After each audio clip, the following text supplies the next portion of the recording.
Syedalun Karnius, warga Gunung Meriah, Kabupaten Aceh Singkil, Provinsi Aceh, dieksekusi hukuman cambuk sebanyak 40 kali lantaran terjaring razia menjual tua atau kamar jelang Idul Fitri 1443 Hijriah lalu. Eksekusi cambuk yang dilakukan Kejaksaan Negeri Aceh Singkil dengan algojo dari Dinas Satpol PP dan WH Aceh Singkil di Rumah Tahanan atau Rutan Kelas 2B Singkil pada Jumat 26 Agustus 2022.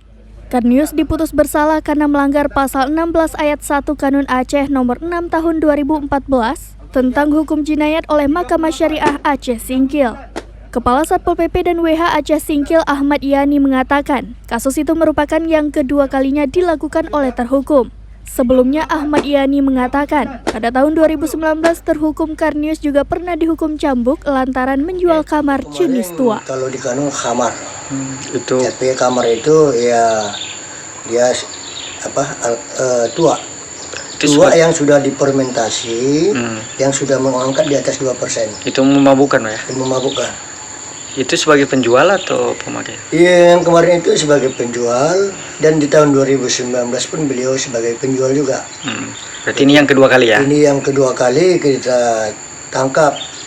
Kita bulan puasa kemarin, yang mau menjelang Lebaran, ini dicambuk sebanyak 40 kali. Agar tidak mengulangi perbuatannya, apa yang harus selain dihukum cambuk? Kemarin beliau waktu mau pamit datang kepada saya, dan saya ingatkan kepada beliau bahwasanya kamu sudah 2 kali, jangan kamu ulangi lagi yang ketiga kali.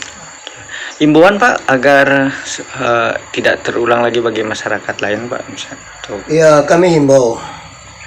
Saya selaku Kasatpol PP Aceh Singkil menghimbau kepada seluruh masyarakat bahwasanya tua yang sudah difermentasi dengan kayu aru itu jelas-jelas sudah mengangkat di atas 2%.